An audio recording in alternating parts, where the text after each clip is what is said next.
What he's really excellent at is analyzing the competitive analysis and what his customers are saying. So every time there's been a new order, it's, oh, I should improve this. Oh, the strap should be thicker. Oh, it should.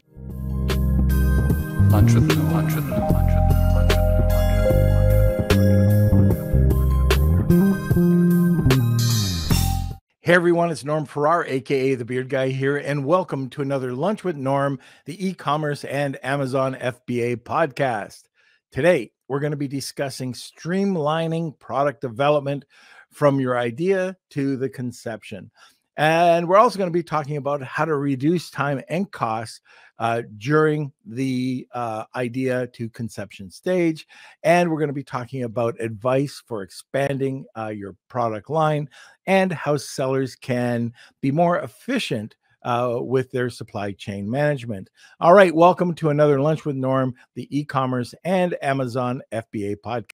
Okay, like I mentioned, we're going to be talking about streamlining your product development. We're also going to be getting into some supply chain and streamlining your supply chain management.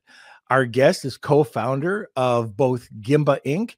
and PrideBites Pet Products. He is an expert in product development and supply chain strategy. And over his career, he's owned and operated business that have designed, manufactured, and sold millions of dollars in consumer products all over the world. And he's an awesome guy as well. So happy to have him on the podcast today. And we're talking about Stephen Blustein. So he'll be on in a second. Let's just go over to a sponsor. This episode of Lunch with Norm is sponsored by VAA Philippines. Looking for a high-quality virtual assistant for your business? With the rigorous screening, intensive Amazon and Walmart training, and ongoing professional development, get the peace of mind with skilled and motivated virtual assistants for a long-term working relationship. Hire through VAA today. And now let's get back to the show. Enjoy the episode. Welcome, Stephen. Thank you, Norm, for having me. I really appreciate it. Hey, it's no problem. Oh, what time is it, by the way? It's midnight. A little after midnight, actually. All right. I tried to do it around 2 but o'clock. Anything for you, really, you know? Oh, okay. All right. Very good. So again, I like to say, like when we talk about guests, there's so many guests that I've been able to meet at events, and we were able to spend some time. I think the first time we really hung out was at the BDSS when we were out on that boat, and got to talk to you and, you know, really get to know you a bit. And then, I mean, you have such an amazing story. First of all, one of the cool things that I think we should talk about, probably everybody knows the product that you designed, but let's talk about this for a second. You were on Shark Tank. I was on Shark Tank. How was that? It was everything that I dreamed that it would be, honestly. Are you kidding, or are you 100% serious? Actually, I didn't want to go on. Yeah. And my business partner actually is the one who really kind of drove that, and you know, have a lot of appreciation for him. And you know, afterwards, I think a lot of things can kickstart your career, and I never thought a TV show would do that for me, but in reality, it really did, and helped us, one, scale the business really quickly, and two, learn from a lot of mistakes. I think, and you know, I think that's the way you learn, right? Is you make a lot of mistakes quickly and fall fast, and then get on your feet. So I'm really appreciative of the experience overall. Who was your partner? I actually had two sharks, so both Lori and Robert. Oh, okay, very good. A Canadian in there. That's right. That's right, a Canadian. And are they still both involved with the business? Lori, we talk to pretty often, but Robert, we don't talk to much at all. So they've been very, very supportive, and great to have them as partners. Okay, if you don't mind, like, some people are pretty shy about it. I don't think you are, but can you tell us about your product? Like, what? And I know the product, but I think it's super cool. What is your product, if you don't mind me asking? Yeah, so we customize pet products, and at the time of Shark Tank, which I think a lot of people don't talk about either, our product was direct to consumer, and then we've actually evolved. So we don't sell direct to consumer in through about 1,000 retailers throughout North America. So while it was one thing at one time, now obviously it's retail focused. That's interesting that you say that, because we've been telling a lot of, well, anybody who wants to listen, that you're going to be in D2C, or you're going to be working with Amazon, and that might be where your start is. But retail, like so many Amazon sellers or online sellers, think retail is dead, and that's just completely wrong. Like, being able to take that and shift and get into retail, that's where you see these big POs. The problem is, you just have to understand the cash flow and how that works. So did you have any problems getting into retail, or because of the funding you were able to just sail into it? No, certainly not a sail into it phase, but yeah, I mean, a lot of pounding the pavement, sending a lot of samples, doing a lot of extensive follow-up, and really continuing to work the buyer. So when one buyer leaves, work the next buyer that comes in their place. And with that, we were able to expand pretty quickly. So I'm very fortunate of the team that we have, and the persistence that they have as well, which led us to get into all these stores. All right, very good. Now, the product was very innovative, the one that I saw. So let's start talking about that. Product innovation. Where do you even start? If you have an idea, what do you do? Where's a great starting point? Yeah, I start off with a piece of paper. I was talking to somebody today who had a great idea, and they told me that they come from a long line of inventors, and where should they start? And I said, take your idea, take the ideas that you have, and write out the good and the bad and all the key features that you think and the problems that it solves. And from there, I think you can really assess how it fits in the marketplace. But it's really the initial stage of just getting your ideas out on paper. And I think a lot of people take that for granted, of just seeing what you're thinking in your head out on a piece of paper, so that you can actually review that and really make sense of it. And things start coming to life after that happens. So I often say that that's kind of the first place that I start. It's just really taking a sheet of paper and just really just brain dumping all your ideas on that paper. And then once you do this, do you go out to a focus group, or do you go out to a group like Usability Hub, PickFu, Product Pinion, ask questions? How do you know that the decisions you're making on your own are really what the market would like? Yeah, certainly love PickFu. I think that's a great tool to use. In general, I start with friends and family. I think friends and family, as long as they're honest, I think that they're a great source of reality. Because oftentimes they're going to say, they're going to challenge you more than anybody else on your idea. And so I often start with them and see, what you think of it, and maybe not necessarily whether you buy or not, but what you just think of it. And then I think the next phase, when you start using something like a PickFu or a Google Consumer Surveys, you're really now focused on the product of what the final product actually is, and you're getting feedback on that final product. But I think in the initial stages, using your friends and families as a place to bounce ideas off is a great place to start. Well, and I guess the other thing too, we know, I think we both preach this, that Me Too products probably not the way to go on Amazon if you want to really thrive. But the reality is, when you come up with a custom product, there's going to be a much higher cost associated with that. So when does it click in your mind, when it's, all right, this sounds great, I've done my competitive research, and now I'm willing to spend some dollars on molds or whatever it's going to be? I think it's validating first, going through the friends and family test. After you go through the friends and family test, I think it's validating it against the market. So you put it on kind of a product plane, and see what other competitors are out there versus what your product is. And my father always told me that you should hit them where they ain't, right? So the first thing is to identify a blue ocean, right? If you can identify a blue ocean, meaning there's nobody in that space, and you've already checked off the friends and family, I'm inclined to tell you to like start investing in the product on a small scale to start testing it. However, I think in a lot of aspects of things, it's not common to find the complete blue ocean. So you're testing a variety of things, whether you're in a specific price point bracket or a quality bracket or a value bracket, right? Like in terms of what the overall purchase is.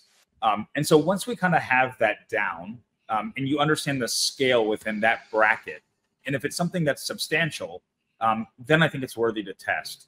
But I always really push people in this stage. You would think that somebody who's in a product development business would want you to go into product development so quickly. But actually, I challenge people the most in this phase because we know how many people start the product development journey but may never finish. Right. Right. So that's actually more costly than anything that you can get into. So in that case, I'd say is you find, kind of find your niche, define the pros and cons in that niche, validate them with friends and family, understand that there's scale enough to make a sizable return, specifically on a first order. Mm-hmm. And then, in terms of whether or not you're looking at a realistic investment, given the opportunity or not. And I think that's something that people maybe skip past is they have the opportunity. They're not necessarily understanding the market in terms of scale or possibility. And they do the first part where they start getting some yeses from a family and friends crowd, and then they jump into the product development. But I'd actually like one more phase, which is really kind of pushing through and testing yourself on what you're thinking about with scale. And I think if you can do that, then checking all of those boxes, in my opinion, you're ready to kind of move forward to test essentially a minimum order quantity. One of the things that always worries me is that, what I think is going to be a hit, even if it's first base or second base, that's great. But if I strike out, that's one that always hurts. So you've done a lot of product development in your life. What do you do if you don't get the same results? Do you cut it off right away? Do you go back to the drawing board? Do you try to stick with it for a while? What's your thought process? I think it's my first thought process is why is it failing? Right. Why aren't people actually buying? Do you have that knowledge or do you not? And if you don't have that knowledge, then the question is are you not tapped into the proper consumer data that you need to receive in order to make sound judgments? If you are, then I think the question is it a product line expansion issue? Is it you're on the wrong product, or maybe you're too early with that product, and really sizing up the market overall? But oftentimes I like to fail fast.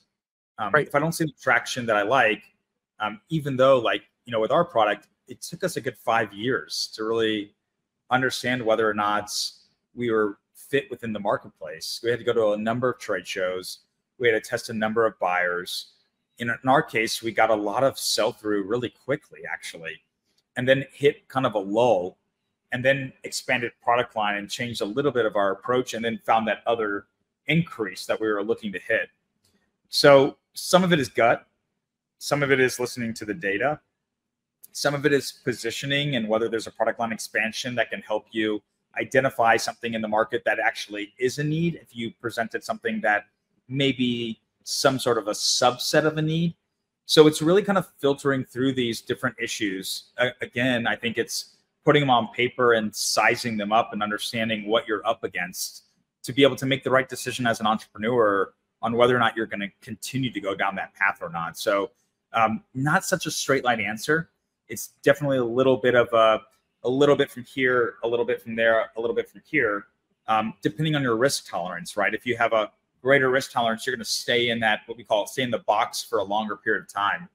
If you don't have a high risk tolerance, then cutting bait quickly is something that I would suggest in that sense. whereas you're going to come up with a lot of other ideas.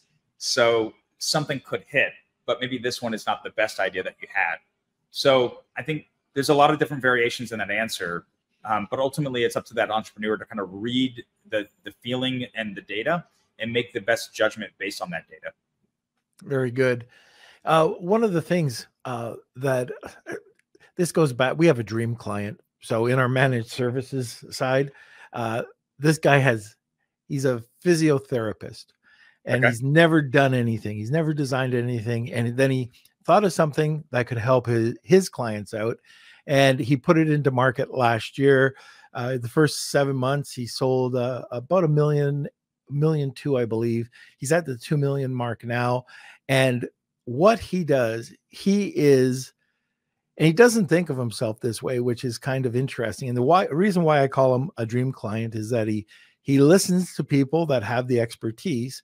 He makes the final decision, but what he's really excellent at is analyzing the competitive analysis and what his customers are saying. So every time there's been a new order, it's, oh, I should improve this.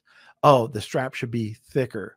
Oh, it should be a 2-inch. And if he's listening, I'm not going to tell you brand, but a 2-inch anchor. Oh, and he just really improves every single, even the aesthetics, where the logo should be. And I've constantly seen, so when we've had a dip in sales because competitors have come on, he's come back, he's looked at those competitors, he's improved way more. He's provided bonus gifts. He's provided, or not even gifts, but instructions on how to use it and full workouts.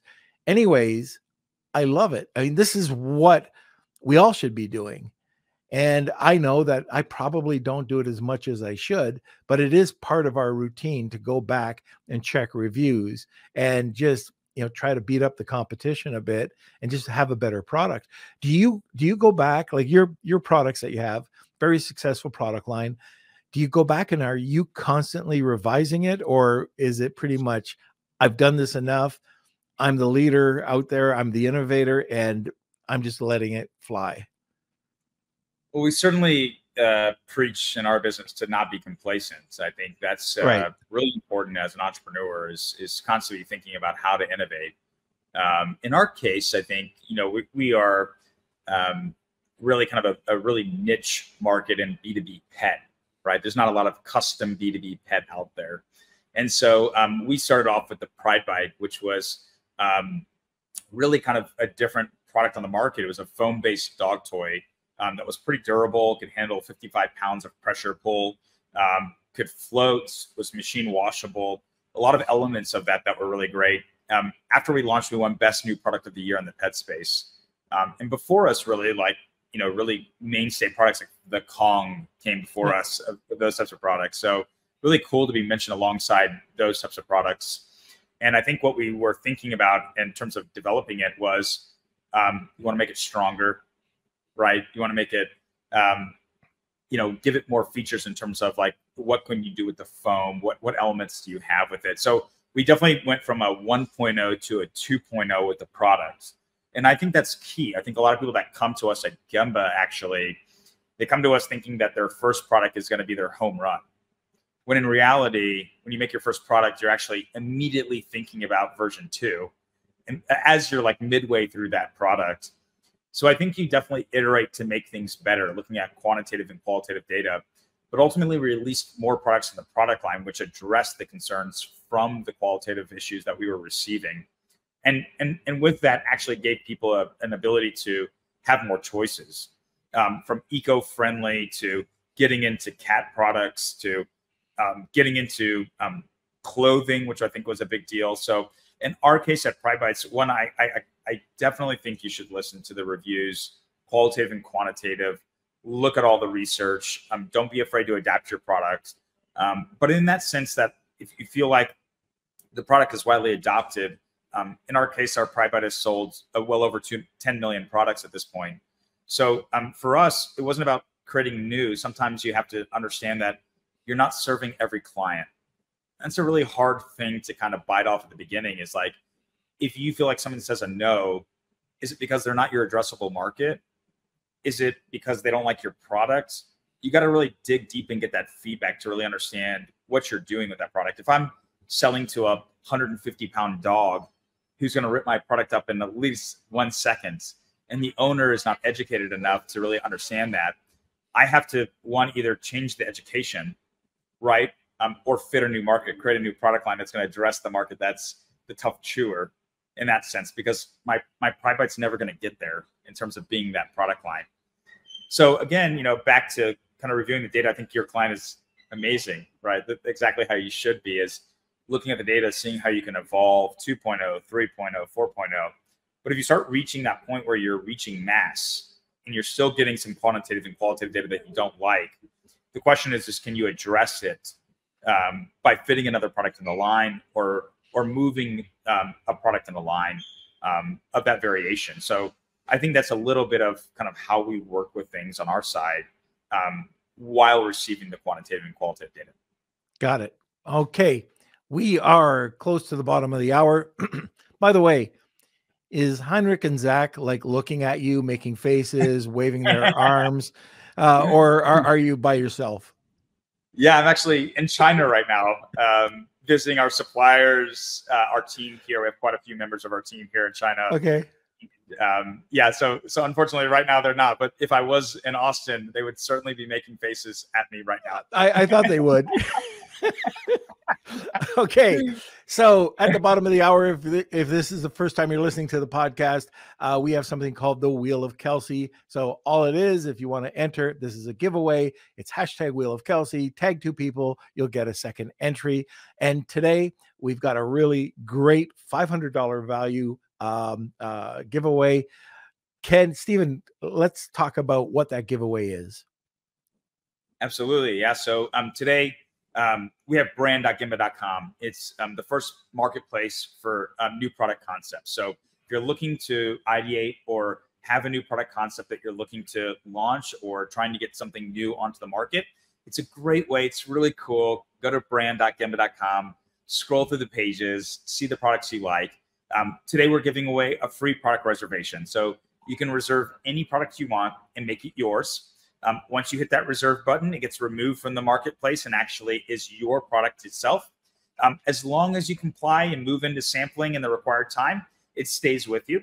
If you don't comply, obviously it would be moved back to the marketplace. So great value, really cool. If you're having ideas and you don't know what you're onto and you're kind of looking for things or different ideas, it's a great way to jog your ideas and provide something that that's completely new that you can move into to develop it yourself. That's fantastic. So that is hashtag Wheel of Kelsey. Tag 2 people and you'll get a chance for this great giveaway. All right, Kels, put your finger on that button and let's go to a sponsor. This episode of Lunch with Norm is sponsored by SureGo Marketing. Ready to take your brand to the next level on TikTok and Instagram? SureGo Marketing specializes in helping entrepreneurs and coaches build profitable brands on TikTok and Instagram, and in less than 90 days. With SureGo Marketing, you can build your brand, create incredible video content, and increase leads without spending a single dime on ad spend. Visit SureGoMarketing.com today and elevate your brand. Now, let's get back to the show. All right, Kels, can you just put brand.gembah.com in there? Oh, all right. He's reading my mind. There we go. Sometimes he does his job. So sometimes.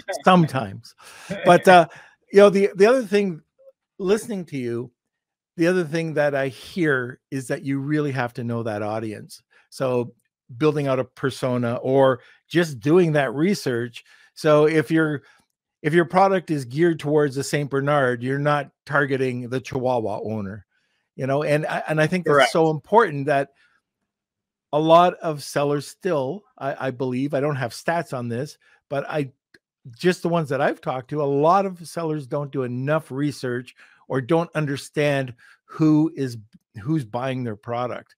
And that persona is so important.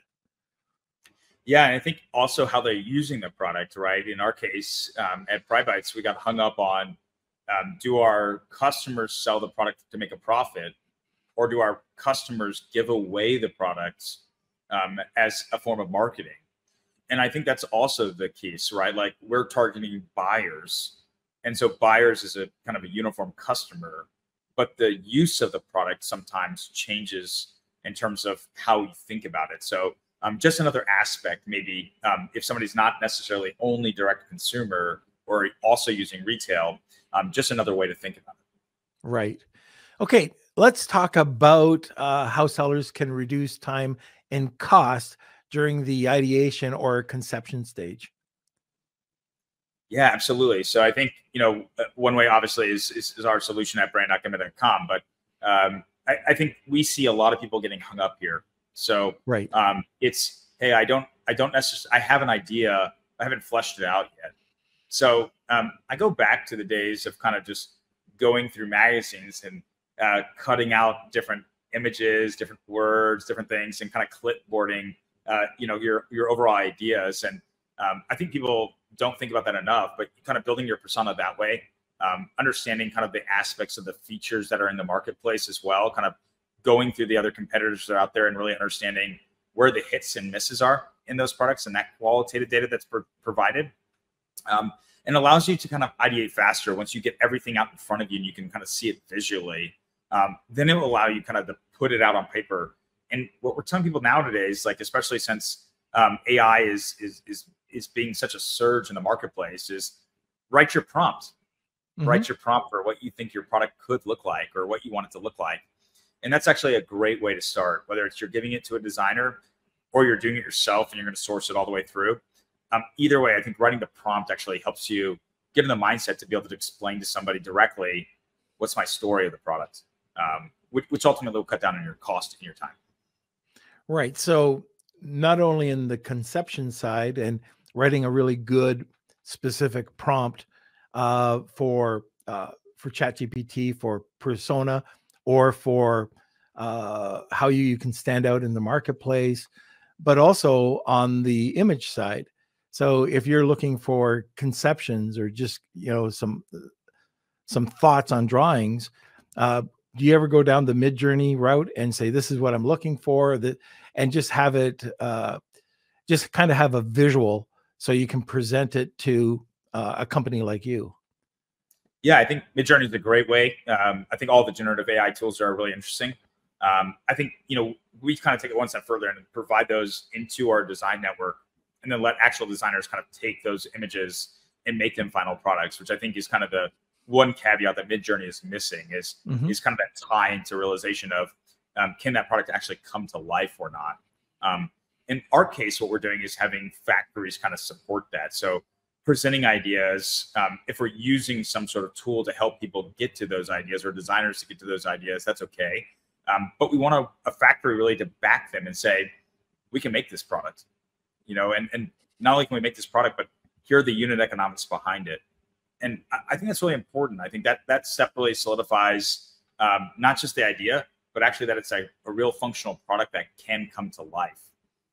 So I definitely suggest that it's kind of a final step in the journey, but Midjourney is a great way to get your point across to your designers and kind of speed up the overall mindset that you're looking to provide in that case. It's interesting that you said, can it be truly functional? Because I've seen some incredibly awesome images, but just let's say from a practical standpoint, there's no way that it could be developed. I mean, there's just no way the construction of the product couldn't hold up, but the image of it, it's a home run. Right. Absolutely. Yeah. It's amazing when you're like, if you're making a handheld leash or a retractable leash, when the button to click it is on the other side of the product, it's not going to be functional, right? Yeah. So, or it's for your little finger. Or exactly. So, we see a lot of great things with Midjourney, and our clients definitely present us a lot of Midjourney items, but I think it's that last step in that process that solidifies it. So definitely good tools to use, but I think it's the next phase of it that makes it a reality. Right. Okay. So let's talk a little bit about advice. What advice do you have for sellers to help, expand their product line. So they've got a really great couple of products out there. How do you expand it? You know, I keep hammering on the idea of like getting your ideas on paper. A lot of times our customers are coming to us before they're doing a lot of planning themselves. So I think, you know, I always like to build the plane, and in that plane, I like to put your competitors and to really understand what feature sets they have and get really almost obsessive with who your competition is and what they're doing. And when you do that and you understand where they're not fitting the market, you'll then learn where you need to address things. And then it goes back to your style, right? So you take some of these great brands that have developed amazing products, and they're kind of building this format where they all kind of build on each other. And I think that's really important. I think sometimes people leave out where it fits amongst your product plane. And so I think that's also important to think through. I made this one product now. I'm not going to be a one product brand. I'm going to be a multi-product brand. Mm-hmm. So where does it fit in my ideas for myself? So maybe it's first understanding the competition and then understanding your own journey yourself and what you're thinking through and seeing how that overlays. And then once you see how that overlays, I think you'll start exposing areas where you say, okay, great. Like after I now research this, I see what the scale is in this next product because it doesn't lay within any other competition. It parlays on myself, right? It kind of adds to my own value. It's something that's a derivative of what I'm doing in terms of style, and then allows me to kind of build the building blocks of what I need to continue to build out that product line. So that's kind of how we think about it in that sense. And we research based on the first product that's available. So if you went out and you made a speaker, right, like a Bluetooth speaker, what things kind of go alongside that, right, to define that product? First, we would, again, define the competition, define their feature set. And then after that, kind of look at your own function, think of the things that first come to mind, things that fit in the plane, and then continue to research within those product lines to figure out, again, what feature set do you think that you should go with as you're expanding that product line? So kind of a three-step function. Look introvert, look extrovert, and then build out from a function of saying what you think and back it up by research. All right. Awesome. Okay. I just want to shout out to the listeners that if you do have any questions about product innovation, we're going to get into some supply chain information in a second. But anything that you've heard Stephen talk about, just ask. He's an expert. Just love to hear from you. And I know that we've got a question in right now, which we'll get to at the top of the hour. However, if you do have questions, now's the time. Stephen is an expert in product innovation, bringing products to market. So just wanted to give a shout out there, just in case you do have questions about that. Now, let's move into some supply chain issues. So how can sellers be more efficient when they're working with supply chain? How can they be more efficient with supply chain? I mean, there's always that kind of the age old, whether it's purchasing, whether it's negotiations, whether it's timing, understanding kind of the pace of your market and the growth rate of your market. So I think there's kind of the fundamentals to think through about how you keep your supply chain moving, right? Like if I place an order today, when would I get it from the factory? What's their turnover time? Do they have the materials on hand if I need to place an order quickly? So there's a lot of fundamental questions I think that you can work out for your brand ahead of time so you understand kind of where your positioning is and how you have to develop your supply chain. And then once you see kind of the holes in your supply chain, whether it's taking too long, whether you don't have a high turnover, whether you don't have the proper materials on hand, then you can look at those issues that you've defined and see how you can fill the gap within those issues from a wide range of functions to answer those problems. So I think the first thing is really being, what we say at Gembah is kind of doing an autopsy without blame, right? So kind of go through your autopsy of your current supply chain of all the places that you think you could improve on to first understand kind of the direction that you're going to move in. Okay. All right. So one thing I want to just circle back on, because you're one of these guys, you're very personable, And I want to just go back to Shark Tank. And this is kind of a general question. So there's another listener that's a regular here, Simon, and he was on Dragon's Den. So that was in the UK. Cool. So anyways, I find that people that are going out there a lot of the times looking for private equity, some form of funding anyways,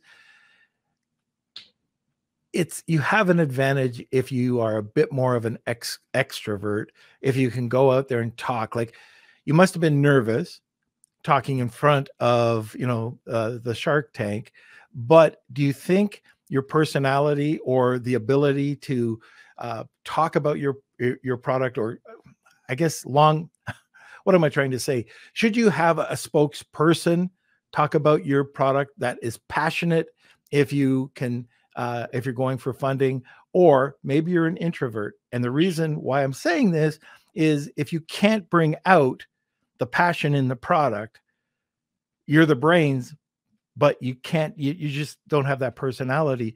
Is it worth getting somebody to be the face to pitch? And it's completely off topic. Yeah, I mean, I think it's a good idea, honestly. When we were thinking about Shark Tank, we were thinking about kind of 4 options in the tank.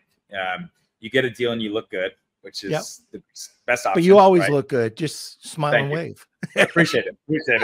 Appreciate it. You get a deal and look bad, which we've seen a lot of people not recover from that. You don't get a look good. You don't get a deal and look bad.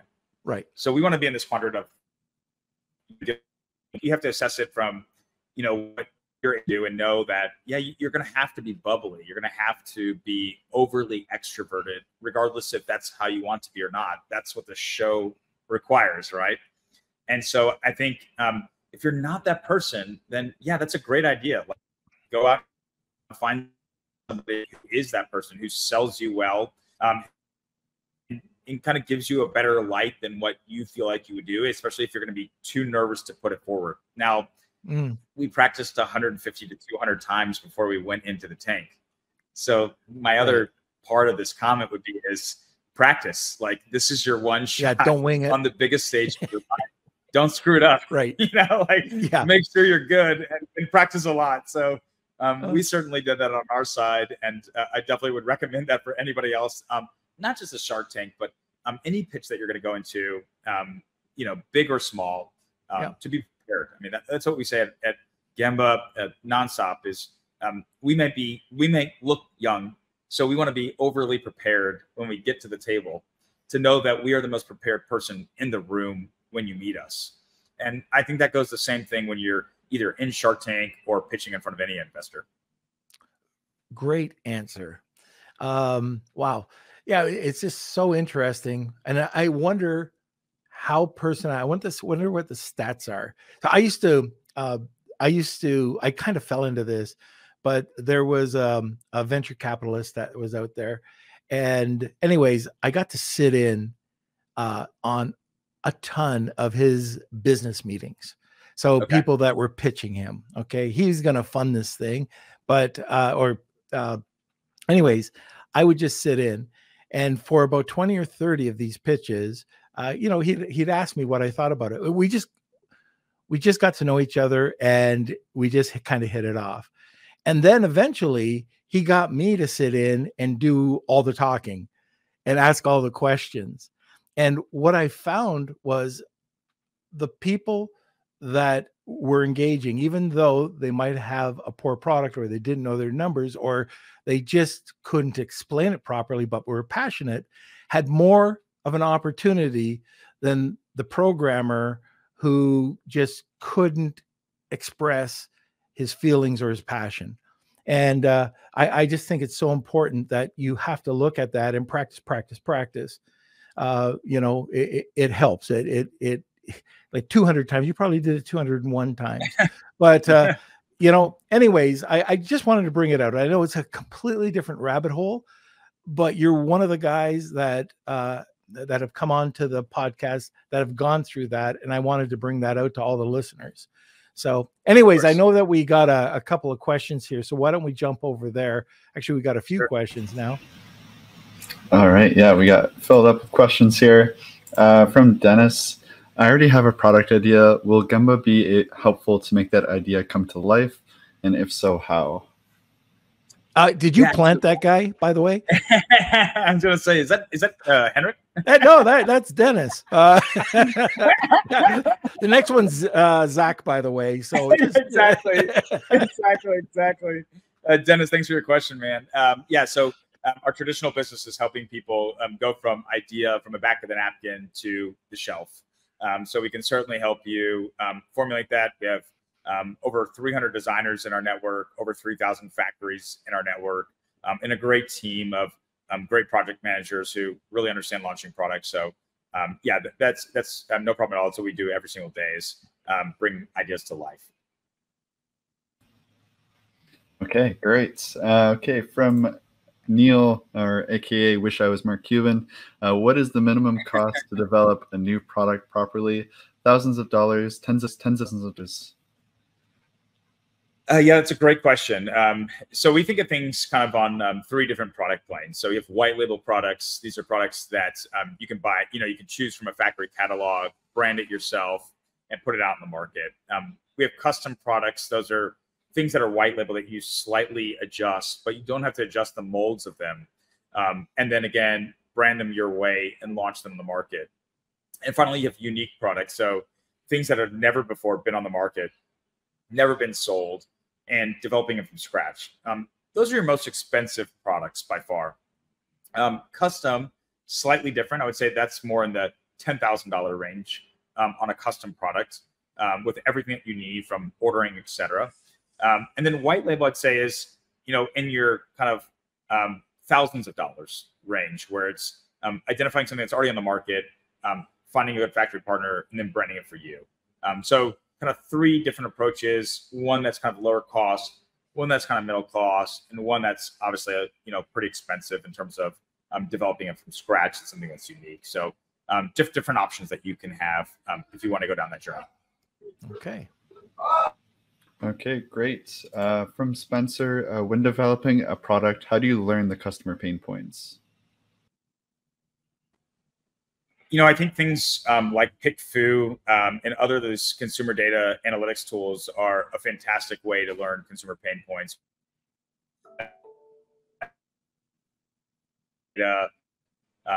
Going through and look at qualitative data, all things that are great tools for you to really understand how consumers are reacting to that product overall.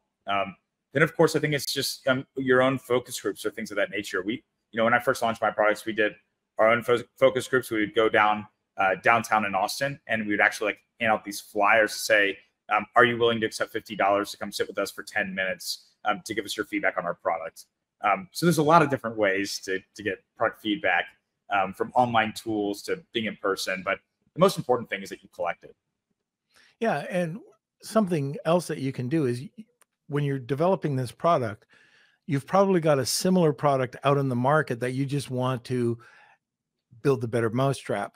And so you can do your competitive analysis over there, look at their positive, negative reviews, just take a look at their overall listings, and you can add that as a source when you're trying to develop the better product. So that's something else you can do. It's a great idea. Okay, we have two more here. Another one from Neil. What if we already have a product, but we want to find a new supplier with better quality and also outside of China? Can Gembah help us with that too? Yeah, absolutely. We have offices in China, Vietnam, India, Mexico, and South America. So we work a lot with people that already have a design, are currently producing the product and need to relocate their supply chain, or they want to use a multi-level supply chain. So they want to feed in materials from one location with the physical labor in another location, and then maybe packaging all up and filling it from another location. So we're really agnostic. We want to go in and analyze what we think is best for the given situation, and really develop your supply chain that way. So yeah, that's a really great question in terms of developing outside of China. We see that a lot more nowadays. I'm super high on India. Just got back from there. Had a great time there, meeting a lot of different suppliers. We had some suppliers from India come to Austin. I think if you haven't looked at India yet, it's definitely a great new frontier to think about. Right. All right. Last question, Kels. All right. Last question is from Rad. What are your thoughts about launching products through Kickstarter or Indiegogo? I think it's awesome. I've never been able to be successful on those platforms, but if you really understand marketing and scaling, videos and getting the ideas out there and using multiple different angles, I think it's awesome. I mean, those platforms were developed to really inspire and motivate different entrepreneurs, and you go about it by any means necessary if you're in that boat. And I slept on couches and ate ramen noodles for more than 6 months when I first started my product line to get it off the ground and do whatever I could to do that. So I always tell people is really, in your case, whatever means necessary to get it off the ground. So whether it's Indiegogo or whether it's Kickstarter or any of those other methods, by all means, whatever works. Perfect. Chuck just snuck one in. All right. All right, Chuck, we'll get it. I have a product in my niche that I would believe would solve a big problem, but it's complicated and not on the market. How do I go about tackling this product without selling the farm for testing the market? Yeah, that's interesting. So I talked to a doctor this morning who had a pretty similar issue. And, I think it's in the eye of the beholder, essentially. So all the things I told you today, which is get it on paper, put it on the product plane, put it on the competitor plane, understand all the attributes and the feature sets and all the things that are missing in the market, right? Understanding where you're going back from there. But these are the types of products that, you take a risk on. And what I would say is you're really focused on not, getting a lower MOQ, a lower minimum order quantity, and maybe testing it from samples at first, so you don't have to make a big jump into that investment that you need to. And at Gembah, we always say this, like, we're really agnostic in terms of how much people order. We want you at the beginning to order less, because that's the best financial decision. It's the smartest decision to make. If you haven't launched a product before, it's never been on the market, you haven't done a lot of consumer testing, then you want to make the least investment possible to see if you can make the most money. I mean, it's just common sense. So in our case, we're a big fan of that here. And I think in this case, if it's super complicated, you're trying to do anything you can to kind of root out the complication. So whether it's 3D printing, whether it's using a CNC machine to finalize the product, or other ways that you don't have to invest a ton of money at seeing that final product and testing it on the marketplace, that's what we suggest. Because in this case, you're kind of in a gray area, and you need to kind of define that moment, whether it's black or white, and then move into that area to really scale the product line. So taking baby steps, trying to get it out there as best you can, getting it into maybe prototype form or sampling form, and getting a ton of feedback, and then moving from there. Very good. Okay. So you got about a minute to put in the giveaway for today. That's hashtag Wheel of Kelsey. Tag 2 people, you get a second entry. And we've got a great giveaway from Gembah today. And it's at a $500 value. So Kels, oh no, why don't we talk about the Gembah contact information? How about that, Stephen? Awesome. Yeah. So if you want to get in touch with us, really simple. Either go to gembah.com or brand.gembah.com and fill out our form to get in touch with us. When you do that, somebody gets them back in touch with you within a couple hours. So pretty quick in that sense. If you don't get in touch with anybody, you can always email me at steven@gembah.com. Very good. And I've known these guys for years. They're awesome. I can't say that I've used you, but what I can say is that I've seen, and I know a lot of people who have used you and have been very satisfied. So if you are looking for product innovation or any of these other services, what we talked about today, get in touch with Stephen. Okay, so let's have a word from our sponsor, and then we'll get back for the wheel. You've never seen the wheel, so we'll surprise you. This episode of Lunch with Norm is sponsored by Rebate. Attention sellers and brand owners, want to reach more shoppers and boost sales? Rebate's platform connects sellers with shoppers seeking great deals on new products. They make it easy to offer promotions, handle rebates, and ensure seamless redemptions. With countless reviews from satisfied customers, Rebate is the go-to solution to increase your sales. Visit rebate.com today and start reaching more shoppers. Now let's get back to the show. So first of all, I have a great idea for Gembah, and that is to make a Velcro wheel of Kelsey that's motorized, where Kelsey can just jump up there and, point, and then he can turn on the motorized switch, and we have rather than this virtual stuff, why don't we have a real live wheel of Kelsey? What do you think? Let's work on it. I'll make it come to life. Okay. I'll start the you got it, man. Kickstarter. Anything for you, man.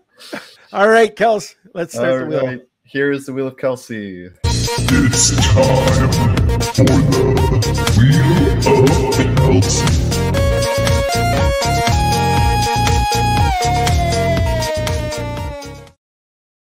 All right, here we go. Everyone for entering today's Wheel of Kelsey. We got a couple comments too from DripFit saying it's a great topic and conversation today, and just a bunch of thank yous happening in the comment section. So let's see who the winner is today, and we do this every single podcast, so make sure you email it.